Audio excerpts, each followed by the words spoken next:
तलवों पर ये नंबर लिख करके ये चीज घिसने से 7 जन्मों का साथ मिलेगा। तुम्हारा प्यार, तुम्हारा रिश्ता, तुम्हारा वो पार्टनर जिसके लिए तुम तड़प रहे हो, जिसके लिए तुम बहुत बेचैन हो, जिसके लिए तुम कुछ भी करने को तैयार हो, जिसके प्यार में, जिसके याद में तुम्हारा दिन और रात बिल्कुल एक हो गया है। अब परेशान होने की आवश्यकता नहीं। आपको पता है ना, पैरों में झुकाने का तरीका है ये। जानिए पूरा विश्लेषण।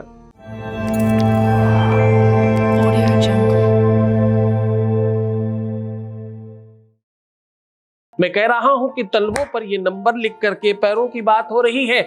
आप तो बात झुकाने की हो रही है। आज बात कर रहा हूं तुम्हारे प्यार को तुम्हारे सामने झुक कर रहने की। जरा समझने की कोशिश करना, इसमें कोई आपत्तिजनक बात नहीं है, इसमें कोई आपराधिक व्यवस्था नहीं है। प्यार में हारना ही तो जीत है। अगर हम स्वयं हार सकते हैं तो हरा भी तो सकते हैं। एक समय की बात है, 2 मिनट में खत्म हो जाएगी। सीधा उपाय बताऊंगा, बहुत महान और महत्वपूर्ण बात है। एक समय की बात है, भगवान शिव और माता पार्वती आपस में खेल रहे थे। इस पर हमारे यहाँ जो पुरानी महिलाएं हैं, बहुत सारे गीत संगीत बनाकर रखी हैं और ये अपने आप में बहुत सीख देने वाली लाइन है।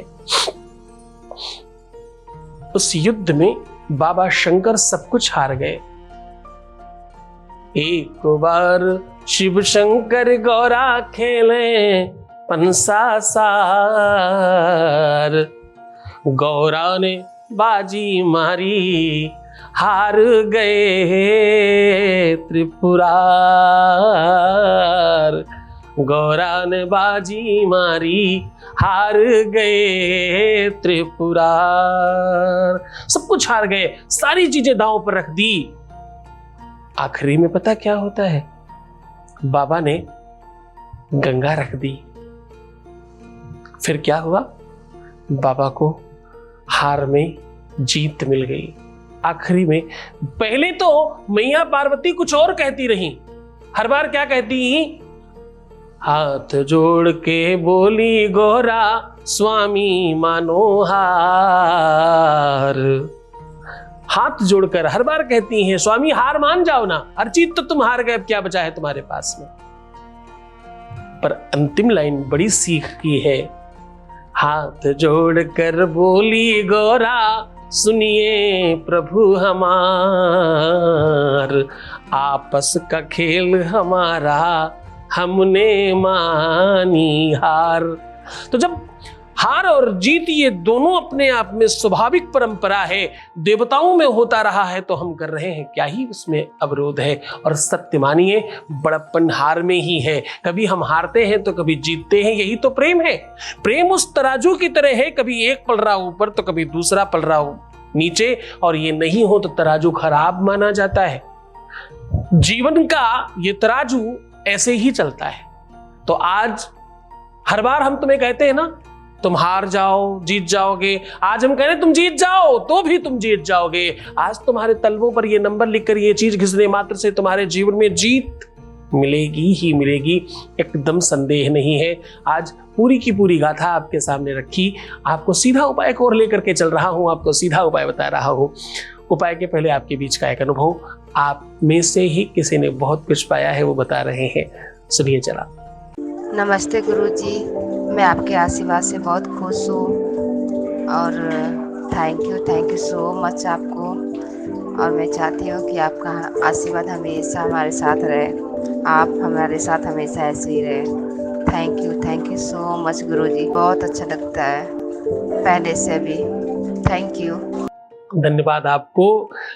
मेरी वजह से नहीं हो पाया भाई, तुम्हारी वजह से हो पाया, तुम्हारे विश्वास की वजह से हो पाया, तुम्हारे यकीन की वजह से हो पाया, तुम्हारे उस निरंतरता की वजह से हो पाया। आपको पता, हम तो तपस्या कर रहे हैं बहुत जन्मों से भी, कह दें तो बड़ी बात नहीं होगी, पर इस तपस्या में तुम जब भागीदार होते हो तो तुम बेनिफिट पाते हो। तो आपकी अपनी सामर्थ्य को और बढ़ाइए, अपनी विश्वास और अपनी श्रद्धा को यकीन में परिणत करिए, आप जीत जाएंगे, कोई संदेह नहीं। सीधा उपाय की बात कर रहा हूं। मैं कह रहा हूं कि तलवों पर यह नंबर लिखने से ये चीज जितनी ज्यादा घिसी जाए उतना ज़्यादा बेनिफिट होता है। अब आपको वो नंबर बता रहा हूं। आपको नंबर लिखना है 4, 7 और 9। 4, 7 और 9। इनका जब आप एक्चुअल योग करेंगे ना तो आप 2 लोग बचेंगे। इसमें करके देखिएगा। आप इस नंबर की शक्ति, इस नंबर की एक्चुअल पावर तब ज़्यादा जान पाएंगे जब आप इसको करेंगे। इस नंबर को लिखिए और एक जायफल को इस पे खूब घिसते रहिए। पेन नहीं लेना है, दर्द नहीं लेना है, आनंद लेना है। इसको पैरों में घिसते रहिए। 2-3-4 दिनों तक घिसिए। अगर फिर भी आपका काम नहीं होता तो तीसरे दिन के बाद खूब सारा कपूर डाल करके उस जायफल को जला दीजिए। तत्काल काम होगा आपका। और इस उपाय को मन से करना, श्रद्धा से करना, विश्वास के साथ करना। शनिवार, रविवार, मंगलवार और गुरुवार किया जा सकता है ये उपाय। आपके जीवन में देखो, ये नंबर ही प्यार का है। इसमें आपको कोई मंत्र नहीं बोलना, आपको किसी का नाम नहीं लिखना। जिसे तुम सच में चाहते हो और जो तुम्हारे जीवन में लिखा है वो तुम्हें मिलेगा ही मिलेगा। इसमें संदेह नहीं किया जा सकता। जो तुम्हारा है, जिसे तुम्हारा होना चाहिए, वो होगा ही। नीचे दिए हुए नंबर पर थोड़ा सा चेक तो करा ही लो, अपने बारे में समझ तो लो ही, ये ऐसा लिखा है या नहीं। पूरे मन से, पूरी श्रद्धा से, पूरे विश्वास के साथ करना। मुस्कुराओ, सुंदर बनो, खुश रहने की कोशिश करो। हर आधे घंटे में प्रणाम करके पानी पीना। अपना खूब ख्याल रखना। मैं हूं तुम्हारे साथ। नेगेटिव होना, खराब सोचना, हार मान जाना, पहले से ही निराश होना, हर छोटी छोटी बात पे रोना, ये सब चीजें तुम्हें कमजोर करती हैं। लड़ाई कमजोरी से नहीं, बल से जीती जाती है। सबसे बड़ा मानसिक बल होता है, आत्मिक बल होता है, बौद्धिक बल होता है। इस पर जोर दीजिए। सकारात्मक रहने की कोशिश करिए। आपके पास ब्रह्मास्त्र है, चलाने की तो कोशिश करो। बस थोड़ी सी दूरी पे है हम आपकी। 24/7 अवेलेबल है इस नंबर पर। आप कभी भी बात कर सकते हैं। खुश रहो ना, अच्छा सोचो, बेहतर सोचने की कोशिश करो। बाकी सब हम कर रहे हैं, तुम सिर्फ अपने बारे में अच्छा सोचिए, सिर्फ अपना ख्याल रखिए। मैं आपका, आपके प्यार का, आपके व्यापार, परिवार सबका ध्यान रख रहा हूं। ओम नमः शिवाय।